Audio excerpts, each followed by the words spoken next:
Saudara yang terkasih, hari ini saya akan berbicara tentang Yesaya 38. Ya. Berbicara tentang doa, pujian, dan ketaatan. Itu yang akan mengubah keadaanmu. Katakan amin. Ketika saya masuk dalam doa, ketika saya memuji, ketika saya hidup dalam ketaatan, maka hidup saya akan diubah Tuhan. Ada banyak orang berdoa, dia tidak mau memuji Tuhan. Ada banyak orang berdoa, dia tidak taat. Lalu ada yang berdoa, dia hanya memuji Tuhan. Ya. Jadi ketiga satu kesatuan ini, saudara harus lakukan. Tidak bisa saya hanya lakukan hanya doa saja, tetapi saya tidak melakukan sebuah pujian. Ingat baik-baik bahwa Allah sedang mencari umat-umatnya yang memuji Dia. Karena sang bintang timur itu sudah dibuang, karena dia ingin menyamai Allah. Lalu dia turun. Ya, di dalam kitab Kejadian, maka kita akan membuat gambar diri seperti kita. Karena dialah yang akan menggantikan kita untuk menggantikan Lucifer itu, bintang timur itu yang jatuh itu untuk memuji kita. Bapa tidak bisa memuji dirinya sendiri, ya. Anak dan Roh Kudus tidak bisa memuji dirinya sendiri, tetapi dia membutuhkan saudara dan saya. Itu sebabnya pagi hari ini saya ingin lanjutkan bagaimana tentang Obed-Edom ada percepatan 3 bulan. Ketika dia masuk dalam dimensi pujian, ketika dia melayani Tuhan, dia dengan kesungguhan hati, dia adalah seorang pemain kecapi yang tidak diperhitungkan, yang Tuhan ambil sebagai motivasi kepada kita, memotivasi kepada Daud. Siapa engkau Daud di hadapanku? Kalau kamu mengabaikan tabut Allah dan tidak memuji aku, maka aku akan mencari orang yang terpinggirkan untuk aku berkati. Lalu Daud merespon itu dan dia pulang, ya, dan dia mempersiapkan membangun kemah Daud.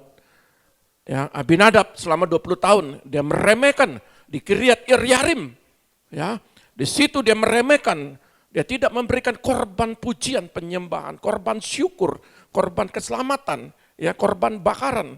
Dia tidak memberikan itu kepada tabut Allah sebagai tanda penghormatan. 20 tahun tidak terjadi sebuah pergerakan. Siapa diri kita? Kalau hanya kita, hidup kita hanya minta diberkati. Minta dalam pemulihan. Ingat pemulihan, bahkan kita minta supaya ada penuaian. Banyak orang minta penuaian, tetapi 3 hal ini dia sulit melakukannya. Ya, sebabnya saya ingin berbicara bagaimana pergerakan Daud, bagaimana pergerakan Amos, Nabi Amos, bagaimana pergerakan Nabi Elisa. Elisa berkata, ambil kecapi, ya, pelajaran kemarin, ya, kalau engkau mau melihat sebuah sesuatu hal yang tidak mungkin menjadi mungkin, ya, tidak masuk dalam akal logika manusia, engkau datang memuji aku, maka engkau buat parit. Apa yang engkau minta tidak serupa dengan apa yang aku berikan. Bagianmu memujiku, bagianku akan melakukan bagaimana cara aku menolong engkau. Itu sebabnya kita akan belajar di sini, ya. Apa yang terjadi sesungguhnya dari pengalaman Hizkia, ya. Yesaya 38 ayat 25, ayat 2 dan 5. Yesaya pasal 38 ayat 2 sampai 5. Lalu Hizkia memalingkan mukanya ke arah dinding dan ia berdoa kepada Tuhan. Ia berkata, "Ah Tuhan, ingatlah kiranya bahwa aku telah hidup di hadapan-Mu dengan setia dan dengan tulus hati, dan bahwa aku telah melakukan apa yang baik di mata-Mu." Kemudian menangislah Hizkia dengan sangat. Maka berfirmanlah Tuhan kepada Yesaya, "Pergilah dan katakanlah kepada Hizkia, beginilah firman Tuhan Allah Daud bapa leluhurmu. Telah kudengar doamu dan telah kulihat air matamu. Sesungguhnya aku akan memperpanjang hidupmu 15 tahun lagi." Saudara lihat, ayat ini sering saudara baca. Bahkan saya beberapa kali membacakannya. Bahkan saudara hafal. Bagaimana ceritanya Hizkia? Hizkia sembuh. Apa yang dilakukan? Ya? Dia menghadap ke tembok dan berdoa. Betul? Sampai di situ? Sampai di situ? Hari ini saya tidak bicara tentang Hizkia yang menghadap ke tembok. Ya, saudara lihat di mana letak doanya, di mana letak pujiannya, di mana letak ketaatannya.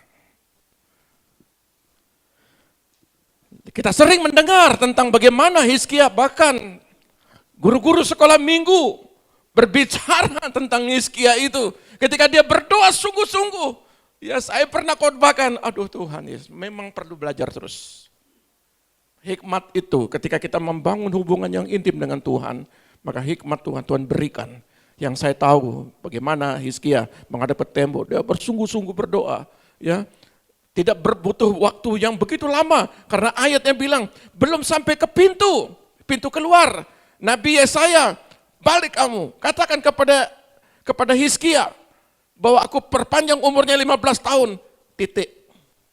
Sampai di situ. Tapi saudara, tidak serta-merta bahwa apa yang pengalaman pribadi Hizkia tidak serta-merta hanya berdoa langsung dijawab. Tak, saudaraku. Ya, mari kita lihat kebenaran firman ini. Belajar untuk mempercayainya. Ya, Hizkia bertindak dan melakukan bukan hanya berdoa saja. Ya, di ayat kedua itu, lalu Hizkia memalingkan mukanya ke arah dinding dan ia berdoa kepada Tuhan. Itu di ayat yang kedua. Artinya, saudara lihat bagaimana Hizkia ini kita akan melihat bahwa pelajaran daripada hasil daripada ayat 2 tidak serta-merta berdiri sendiri, tetapi di sini berbicara tentang iman, beriman dalam tekanan, berbicara pujian pengagungan yang menghasilkan kuasa, berbicara tentang ketaatan untuk melakukan perintah Tuhan. Banyak kali orang meremehkan pujian, banyak kali orang hanya ingin mendengar firman, ya. Bahwa firman itu jauh lebih penting daripada pujian. Pelajaran 2 hari berturut-turut, 3 hari berturut-turut. Ya, pelajaran pertama Obed-Edom, pelajaran kedua tentang bagaimana Daud, Amos dan Elisa. Sekarang pelajaran bagaimana tentang Hizkia. Ya, supaya saudara mendalami. Ketika saudara muji Tuhan, jangan tutup mulut saudara. Sudah cukup pelajaran ketiga ini. Bahkan sekarang lebih dalam lagi. Ya, pelajaran apa yang kita dapatkan? Saudara lihat, pengalaman Hizkia memotivasi kita untuk keluar dari kanan. Persoalan hidup. Bagaimana usaha kita memperoleh jawaban dalam hidup kita. Hizkia, kalau yang saya pahami adalah dia mengalami istilahnya penyakit. Bahkan di situ ada penyakit boroknya.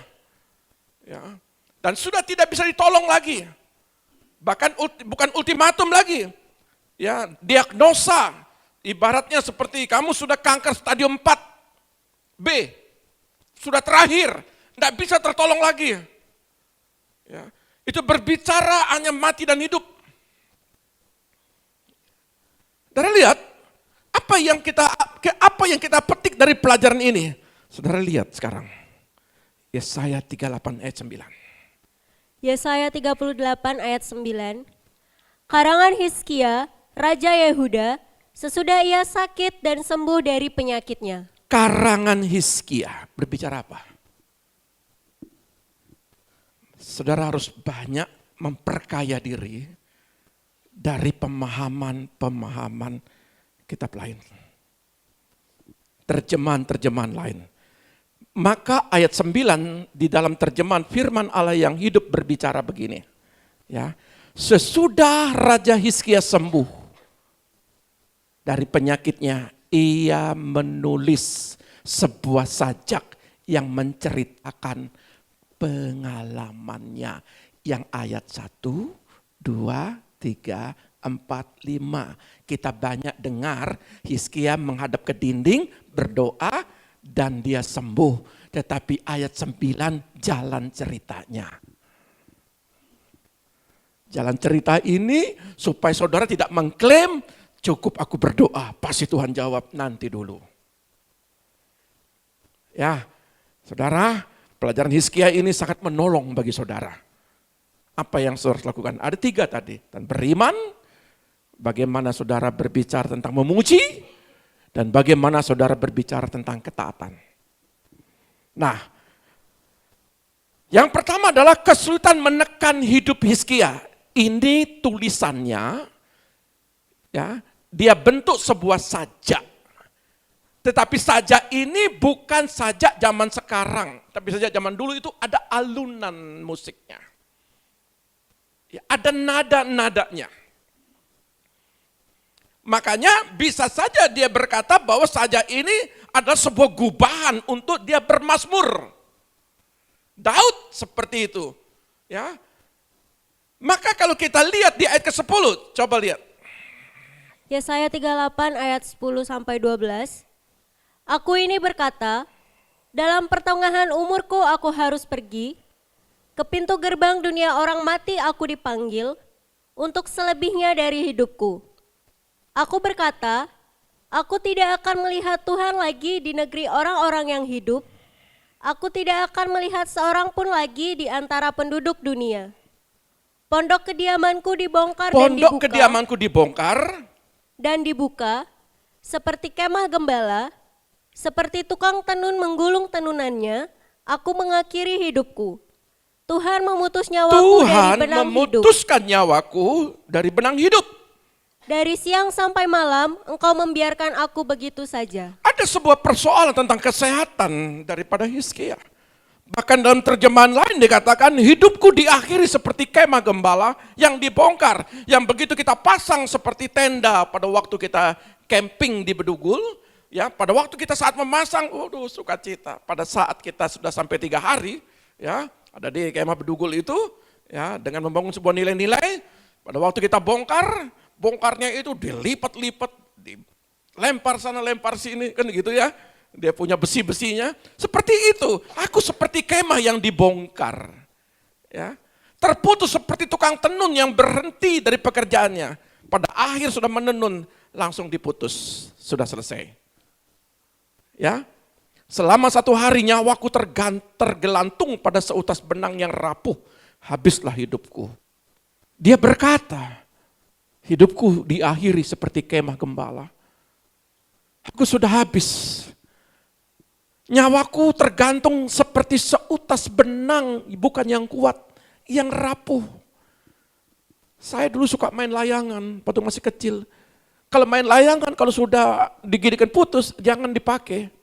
Karena kena angin, layangan itu putus. Seperti benang yang rapuh, kata Hizkia. Jadi tidak layak dia untuk hidup. Ini hidupku. Lalu apa yang terjadi? Saudara lihat di dalam poin kedua, ayat 13. Yesaya 38 ayat 13 sampai 15. Aku berteriak minta tolong sampai pagi. Saudara lihat, bagusnya Hizkia, dia lakukan seperti ini, terus. Seperti singa, demikianlah Tuhan menghancurkan segala tulang-tulangku. Dari siang sampai malam engkau membiarkan aku begitu saja. Terkadang saudara punya persoalan sama seperti Hizkia. Apa persoalan? Bukan masalah penyakit saja. Mungkin di situ masalah rumah tangga, masalah anak, masalah keluarga, masalah pekerjaan, masalah hidupmu, masalah masa depanmu. Bahkan di sini dikatakan seperti singa, demikian Tuhan menghancurkan segala tulang-tulangku. Sudah tidak ada pengharapan. Hidup tidak ada punya pengharapan. Masa depan itu tidak ada lagi yang kita lihat. Ya. Bahkan saudara ada yang berkata, ya, saya ini sudah tua, bagaimana saya mau belajar Alkitab? Enggak, saudara harus terus belajar kebenaran firman, tidak mengenal segala umur. Terus belajar, terus mengenal kebaikan-kebaikan Tuhan. Terus. Seperti burung layang-layang demikianlah aku menciap-ciap. Suaraku redup seperti suara merpati. Mataku habis menenggadah ke atas.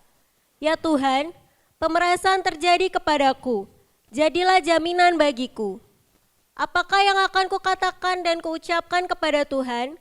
Bukankah Dia yang telah melakukannya? Aku sama sekali tidak dapat tidur. Tidak dapat tidur.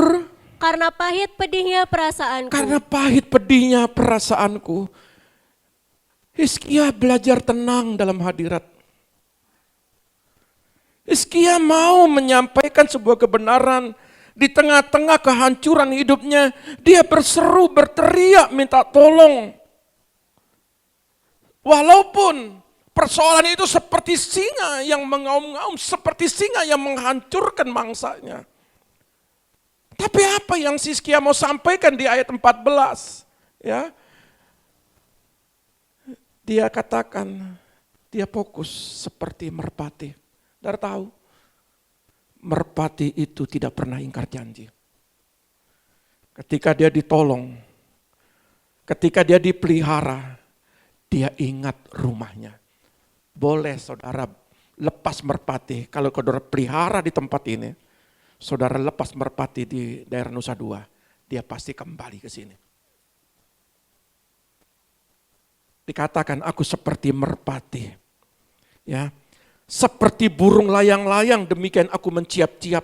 Suaraku redup seperti suara merpati walaupun lemah. Walaupun lemah. Tapi namanya kelemahan, dia pakai burung merpati bukan burung gagak. Kapan hari saya berkata, apa bedanya kucing sama anjing?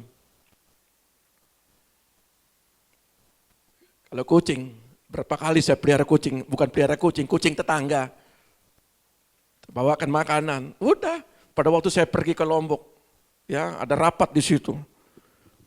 Sekitar 2 hari 3 hari, 2 kucing itu tidak pernah datang lagi. Karena siapa yang beri makan, dia akan datang ke situ, anjing tidak. Makanya di Alkitab tidak ada simbol atau istilahnya perumpamaan pakai nama kucing.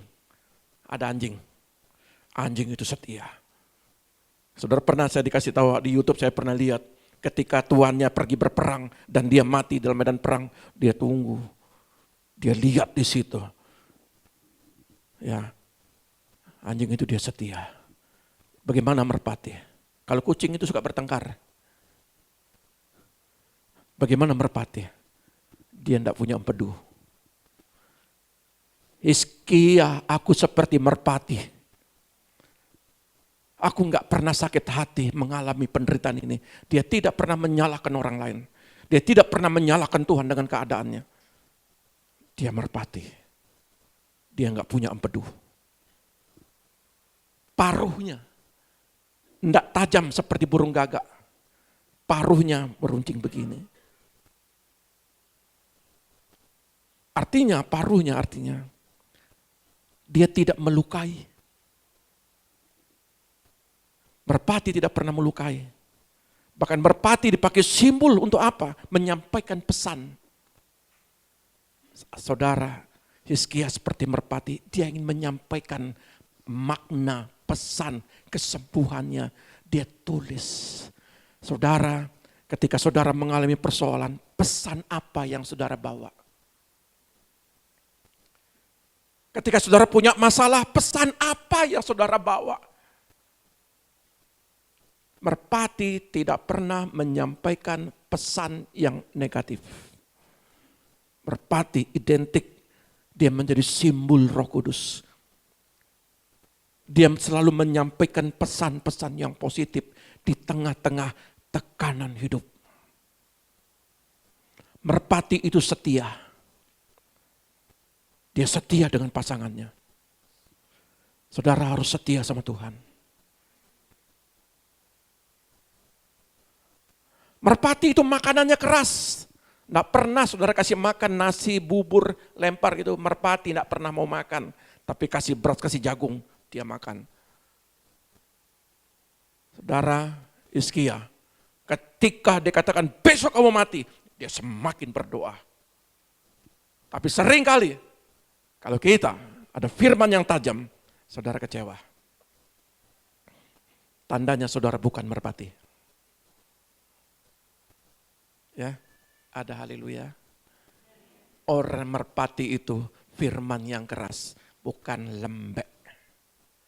Firman yang betul. Makanya kan saya pernah nyampaikan di Komsel Denpasar. Saya ini guru, saya gembala. Gembala ada kasih karunia karena 5 jawatan. Ada guru, ada nabi, ada rasul, ada penginjil, ada istilahnya gembala. Ketika saya tampil sebagai gembala, sekarang jawatan guru ditambahkan. Makanya sering kali kalau saya membagikan ini, seperti guru. Kedua, saya banyak menasehati. Kadang-kala saya menegur, itu guru. Tapi kalau gembala, jangan bikin dia tersinggung, itu gembala. Tapi kalau guru, kamu merah, nilaimu merah, kamu tidak akan lulus. Apalagi kalau Pancasila, bahasa Indonesia, kalau 5, kalau 4, tidak lulus, harus biru. Itu guru. Jadi kalau saudara salah, miring kiri, miring kanan, ada dinasihati. Itu guru. Kalau gembala, sudahlah yang penting ke gereja ya nak ya, nggak apa-apa berdosa. Tapi kalau guru, nggak bisa. A, B, itu guru. Jadi saudara harus memahami, jawatan saya ada gurunya. Ya, haleluya. Jadi saudara tidak akan pernah tersinggung karena jawatan guru itu. Ya. Nah, saudara lihat, fokus pada merpati. Yang ketiga adalah ayat 15. Ayat 15, apakah yang akan kukatakan dan kuucapkan kepada Tuhan? Apa sih yang aku katakan dan aku ucapkan kepada Tuhan? Bukankah Dia yang telah melakukannya? Aku sama sekali tidak dapat tidur karena pahit pedihnya perasaanku. Saudara lihat, bagaimana matanya habis, menengadah ke tangan, mengenadah ke atas, menangis. Bahkan di sana dikatakan, betapa aku tidak bisa tidur, pedihnya perasaanku. Orang yang diberkati tidurnya nyenyak, tapi orang yang punya masalah tidurnya sulit. Hizkia, betapa perih hatiku, betapa susahnya aku, pedih perasaanku. Tapi apa yang aku katakan? Aku akan mengucapkan kepada Tuhan, bukankah Dia yang telah melakukannya? Memang. Di dalam poin ini, saudara saya mau menyampaikan di dalam poin ketiga, ayat 16. Ayat 16, ya Tuhan, karena inilah hatiku mengharapkan Engkau. Terangkanlah rohku, buatlah aku sehat, buatlah aku sembuh. Cukup sampai di situ dulu. Ya. Saudara lihat, Hizkia tidak fokus sama masalah orang. Ini catatannya. Hizkia, dia fokus dengan masalahnya. Apa yang dia fokuskan? Saudara lihat ya. Inilah hatiku. Hizkia tidak mau berkata bahwa aku kecewa, aku marah, bahkan aku seperti benang yang rapuh, yang sebentar lagi seperti benang tenunan yang akan habis, ya, seperti kemah yang akan dibongkar. Hizkia nggak mau hatinya tercemar oleh keadaan. Di tengah-tengah persoalan, Hizkia, saudara buktikan ayat ini, cari dalam literaturnya. Dia enggak ngomongin masalahnya orang. Itu hari gini kok sampai belum punya suami. Hari gini kok belum menikah. Hari ini kok belum hamil. Hari gini, ngapain kita ngurus orang? Urus diri kita. Anaknya enggak bertobat, enggak berubah-berubah. Sampai hari ini, coba lihat. Hizkia enggak pernah ngomong gitu. Dia fokus, merpati fokus, matanya fokus. Dari lihat ya, kalau merpati ya, ini dulu saya punya merpati. Begitu jantannya pergi terbang kemana tinggi gitu. Tujuannya apa? Untuk mengambil merpati-merpati yang yang terbang liar. Begitu dia sudah dapat, kita bisa lihat dari bawah. Lalu saya merpati yang betina. Dia nyamber. Dia tahu itu betinanya. Dia nyamber. Makanya dalam waktu singkat, waktu itu saya pelihara sekitar 2, terus bertumbuh terus di samping punya anak. Banyak yang kita datang ke rumah dengan sendirinya. Jadi merpati itu dia fokusnya dalam hal apa? Dia nggak mau di dalam kehidupannya, dia fokus dalam kehidupannya apa? Hizkia fokus apa? Aku ingin sembuh, aku ingin datang kepada Tuhan, aku minta supaya ada kemujizat terjadi. Jadi dia nggak fokus masalah kerajaannya, dia nggak fokus masalah-masalah yang lain. Detik-detik terakhir besok mau mati, dia fokus bagaimana supaya mujizat. Saudara, Saya mau ajarkan kepada saudara. Ketika saudara ingin melihat sebuah jawaban tahun ini penuaian, fokus saudara bagaimana saudara dipulihkan dulu, fokus saudara bagaimana saudara mengalami penuaian. Setan, iblis sering mengalihkan fokus dengan masalah-masalah orang lain.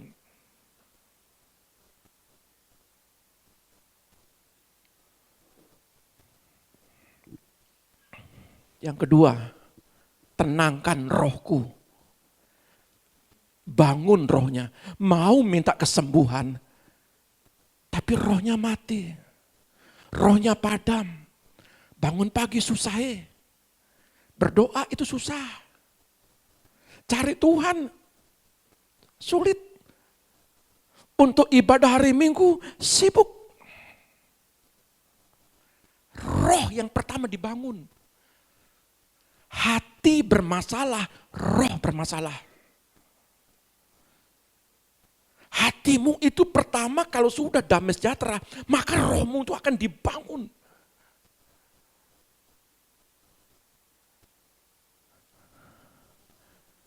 Buatkan aku sehat dan sembuh. Meminta, buat aku sehat, buat aku sembuh. Kenapa saya harus garis bawahi terukur? Ada banyak orang minta mukjizat, tapi nggak pernah terukur. Apa terukurnya? Hatinya masih masalah. Buat aku sehat, sehatkan dulu hatimu. Sehatkan dulu rohanimu. Baca firman, naikkan pujian, masuk dalam penyembahan, agungkan dia. Saudara butuh tangannya, tapi saudara tidak menyenangkan hatinya.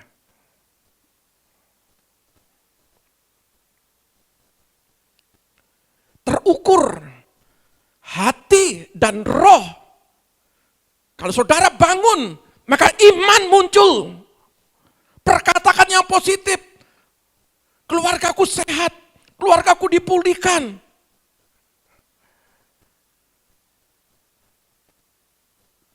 Saya berharap Hizkia ini memotivasi saudara. Berhenti saudara tidak fokus dengan keadaanmu. Di sisi lain, orang dalam kekurangan, orang dalam masalah. Saudara tidak punya masalah di situ. Tapi di sisi lain, saudara punya masalah. Saya kasih contoh akar katanya yang paling menjelas. Di sisi lain, saudara ekonominya bagus. Tapi di sisi lain, saudara punya masalah dengan keluarga, dengan anak-anak. Di sisi lain, saudara punya ekonomi, keluarga yang bagus, tetapi saudara punya masalah di kesehatan. Tidak ada yang abadi. Dan hari ini saya juga melihat saya tidak bisa seperti dulu lagi. Kalau dulu saya bisa naik dari Bali sampai ke Surabaya, saya naik mobil. Kemarin saya masih berpikir. Kenapa? Karena mata. Kalau silau saya sudah tidak bisa lagi. Karena faktor usia. Kalau dulu sampai Jakarta, pulang balik saya sendiri nyopir. Artinya kemampuan kita terbatas. Saudara lihat, masing-masing dari anggota tubuh kita punya keterbatasan. Kalau tangan punya masalah, kaki tidak punya masalah, mata punya masalah. Kalau keluarga A tidak punya masalah satu sisi, keluarga B tidak punya masalah satu sisi, maka keluarga C juga punya masalah yang lain. Masing-masing kita, siapa di antara kita tidak punya masalah? Ayo. Saudara doa, saudara pelayan Tuhan, tapi ekonomi saudara bermasalah.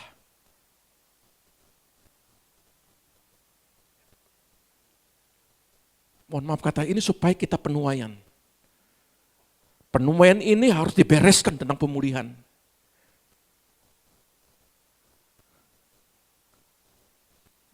Di satu sisi dia melayani dengan begitu kuat. Di satu sisi dia punya power, punya otoritas, punya kemampuan dan punya kekuatan. Tapi ketika dia berhadapan dengan keluarga, di situ dia tidak punya kekuatan, dia tidak bisa ngomong. Inilah masalahku. Makanya, kenapa Hizkia berkata, ini hatiku. Dia tidak berbicara sembuhkan aku Belum. Hatiku dulu. Yang kedua, rohku. Tenangkan rohku. Karena roh sekali, banyak sekali intimidasi kepada Hizkia seperti Ayub. Kamu enggak sembuh, itu 3 orang. Kamu enggak sembuh, kamu mengalami suatu kehilangan, harta bendamu habis, anak-anakmu yang 7 semua mati. Kamu mengalami penyakit, intimidasi. Hizkia pun juga mengalami intimidasi, besok kamu mati. Tapi Hizkia berkata, buat tenang rohku. Kalau saudara mau tenang roh saudara, masuk dalam hadirat Tuhan. Buang masalah itu. Singkirkan masalah. Karena ketika saudara punya masalah, saudara fokus dengan masalah, maka sebuah aturan di dalam beberapa tokoh-tokoh dalam Alkitab, seringkali ketika kita fokus dengan masalah orang, maka masalah kita tidak akan pernah selesai. Akan timbul lagi. Ini selesai, timbul lagi. Akan selesai, timbul lagi. Kenapa? Saudara diajar supaya saudara seperti merpati. Saudara fokus. Kenapa simbol merpati ini mesti disampaikan?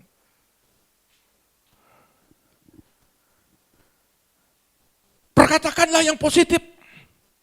Buat aku sehat. Buat aku dipulihkan. Jangan berkata begini, masa bisa saya dipulihkan? Anak saya tidak bisa dipulihkan. Ekonomi saya tidak dipulihkan. Percaya. Belajar berpikir positif di tengah-tengah tekanan. Saya pasti tahun ini, tahun penuaian. Maka saya percaya tahun ini ketika aku memuji dia, ketika aku meninggikan dia. Maka tahun ini aku akan mengalami penuaian. Belum lihat, belum. Pasti terjadi. Karena kita percaya dengan firman. Lalu, saudara bolehkah saudara setuju? Tidak fokus dengan masalah orang? Bolehkah? Halo? Bolehkah saudara setuju dengan istilahnya materi saya ini?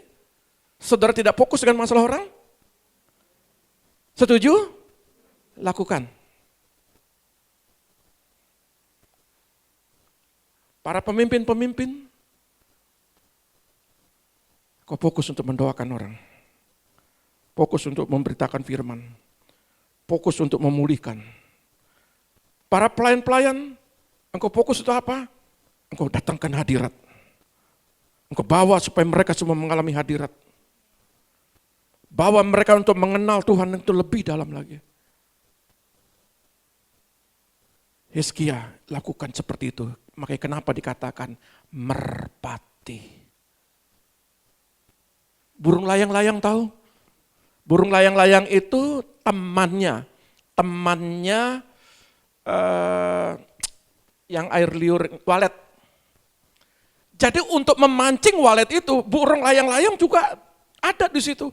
Burung layang-layang saudara tahu, itu kalau dia terbang itu cepat sekali.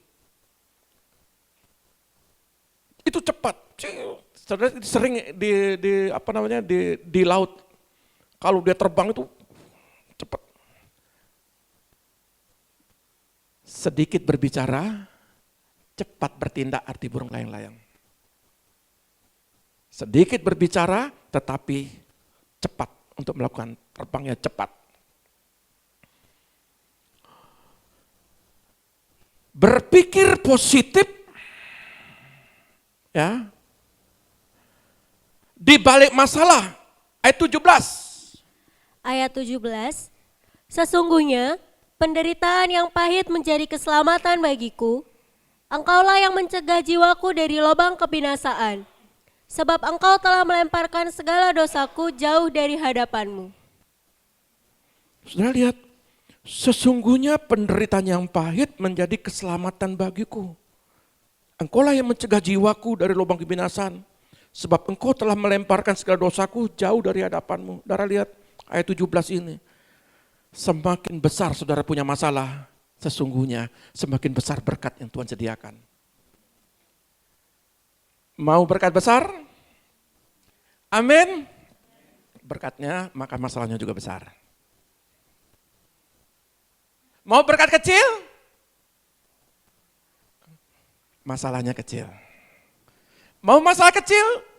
Berkatnya kecil. Saudara mau nggak ada masalah?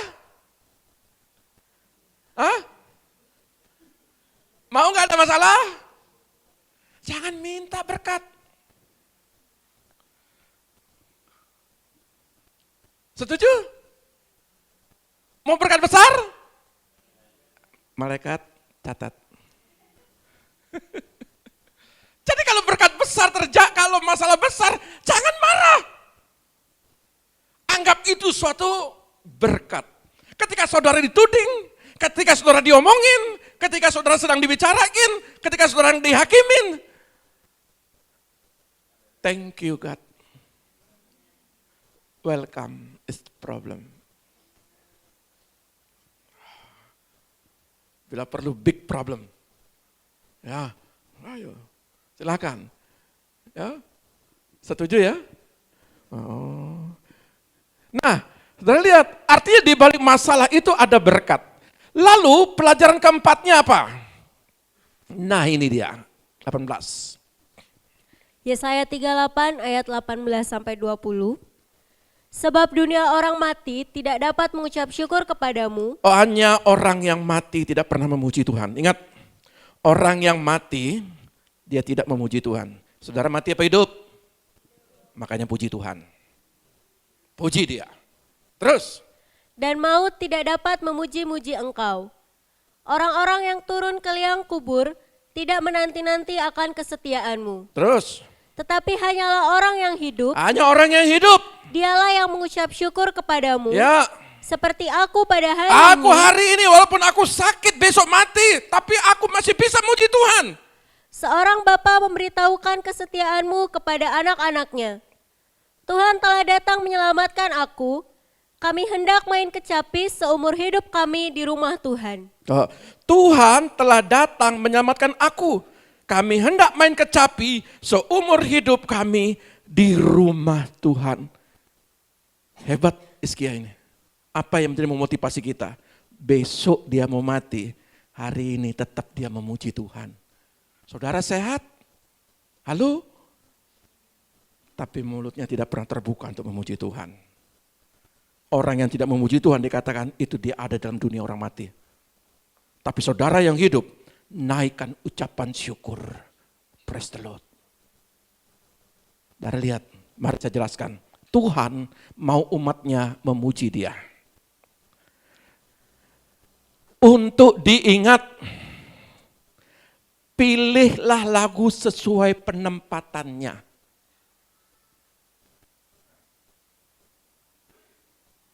Kalau saudara hari ini celebration, jangan nyanyikan lagu Belakang Langit Biru, oh Yerusalem, kota mulia. Itu lagu kematian.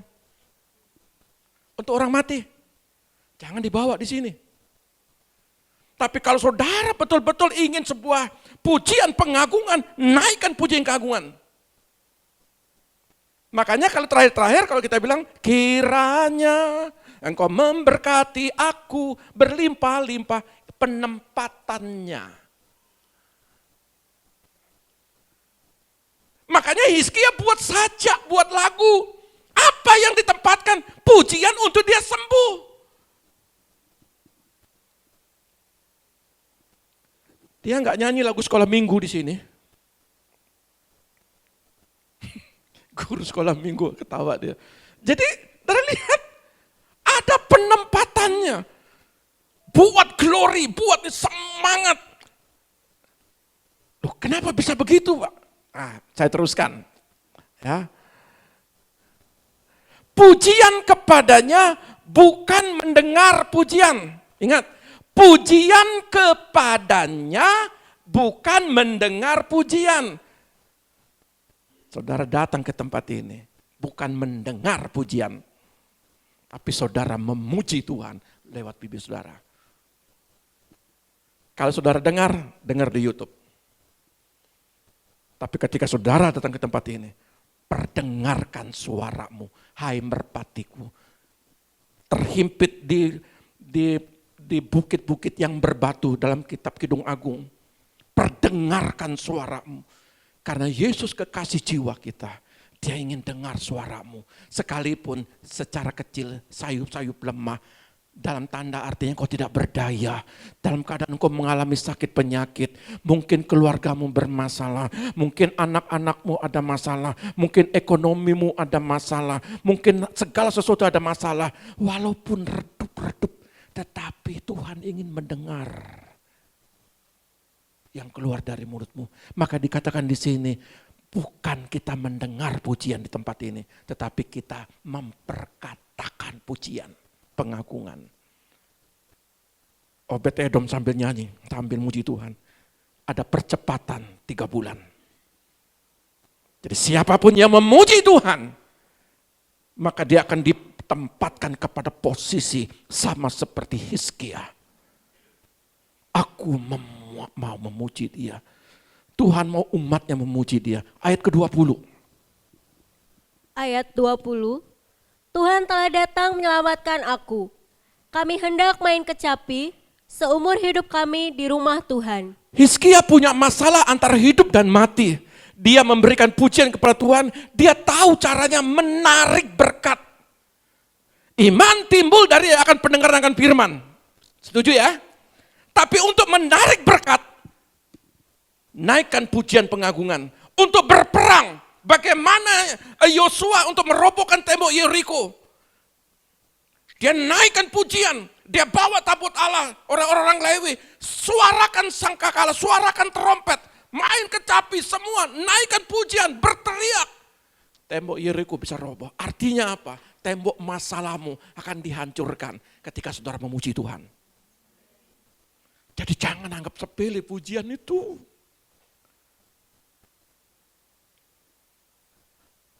Pujian kepadanya bukan mendengar sebelahmu memuji Tuhan.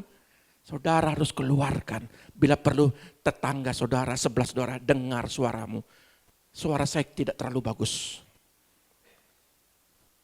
Tapi saya memuji Tuhan di tengah suara saya yang tidak bagus. Bukan masalah bagus dan tidaknya suara saudara. Tapi bagaimana suara saudara menjadi bagus di tata sorgawi. Sorga senang dengan pujian. Bukan pujian yang bagus dan yang jelek, tetapi keluar dari isi hatimu. Maka yang dikatakan, inilah hatiku, inilah rohku, buat aku tenang. Di tengah masalah, hatinya bersih. Di tengah masalah, dia bangun hadirat, dia bangun pujian, dia bangun penyembahan, dia bangun mazmur.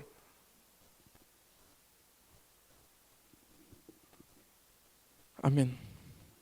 Lakukan itu pujian itu. Tempatkan pujian. Ya.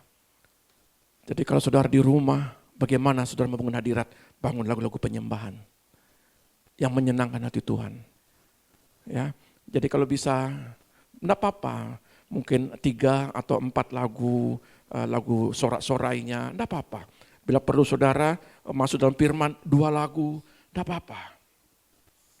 Karena kita sedang memuji Dia. Jadi jangan masalah tersiksa, harus 2 lagu, 1 lagu, habis itu 3 lagu, 1 lagu, baru firman. Nggak usah terpaku dengan liturgi. Saudara bisa. Kalau memang ada hadirat, ya Bu Grace ya, kalau ada hadirat Tuhan, masukkan pujian. Ya, kita menyembah. Itu Tuhan yang suka. Nah, dari lihat, saya membuat sebuah kesimpulannya begini. Ya, ketaatan menghasilkan jawaban. Saudara lihat, ulang lagi. Yesaya 38 ayat 5. Ayat 5. Pergilah dan katakanlah kepada Hizkia, beginilah firman Tuhan Allah Daud, bapa leluhurmu. Telah aku dengar doamu dan telah kulihat air matamu.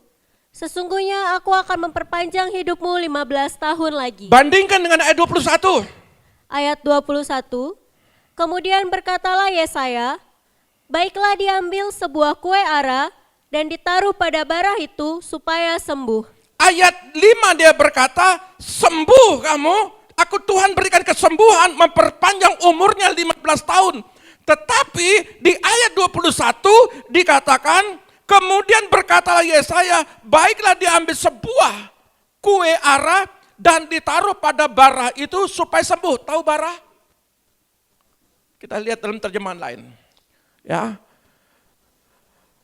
Bara itu bahasa aslinya marah, meletakkan untuk plester, seperti plester.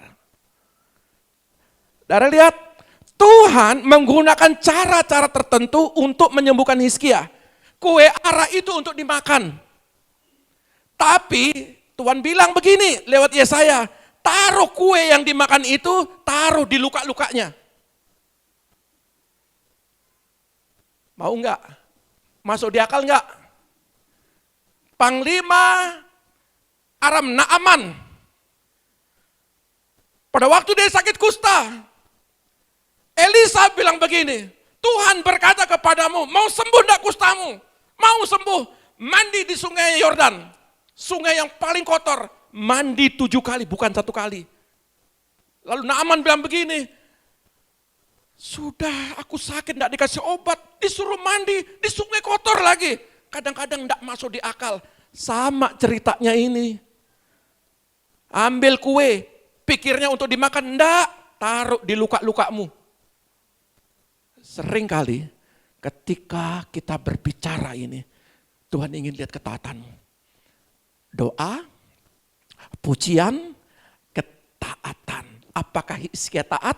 Ayatnya bilang. Ya. Bahkan ayatnya bilang begini, jawaban Hizkia terletak, dia berani untuk taat. Dia dengar apa yang dikatakan hambanya. Kalau saya berkata berhenti membicarakan orang, lakukan. Sama seperti ini. Kenapa? Kalau saudara mau melakukan, hatimu damai. Sukacita. Jawaban Hizkia terletak berani untuk taat. Bukan masalah persembahan aja. Tetapi ini berbicara ketaatan kita. Mau enggak kita dengar untuk mukjizat terjadi. Dan seringkali kita enggak mau lakukan ketaatan ini. Kue ara simbolis penyembuhan, pemulihan, dan berkat. Kenapa dipakai taruh kue ara? Kalau saudara bilang, mau diberkati, ya saya mau diberkati. Puasa 2 hari, jangankan 2 hari Pak Pendeta. Kalau 2 miliar, 3 miliar, 1 puasa 40 hari saya akan lakukan. Kue ara taruh di rumahmu, sajikan di situ. Ada kue ara? Ada, tolong bagikan kepada tetanggamu. Saya kan kekurangan Pak Pendeta. Masa saya mesti bagi-bagi lagi? Kita mau diberkati tapi tidak taat.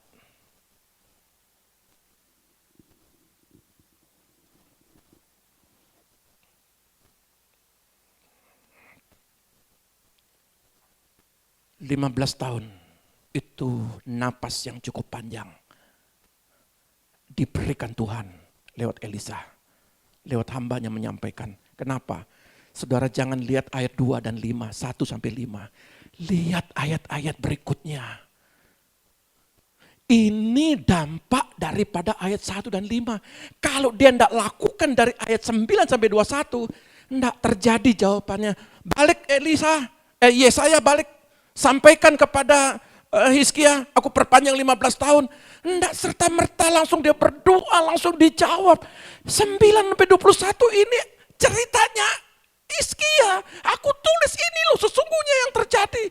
Aku memuji Tuhan, aku berdoa di tengah penderitaan, aku tetap hidup dalam ketaatan. Apa yang diperintahkan, aku baca firman, aku berdoa, aku melakukan. Ayo, kemarin kita sudah kan puasa. Apakah pertanyaannya kita puasa apa tidak?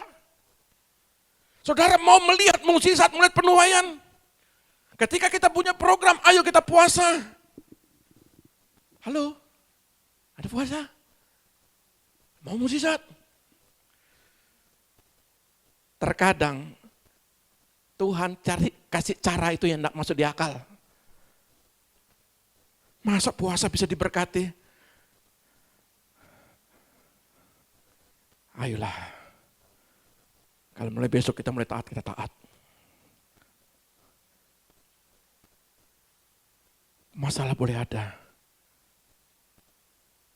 Hari Sabat, dengan segala upaya, naik Grab, naik bis, saya pun naik bis.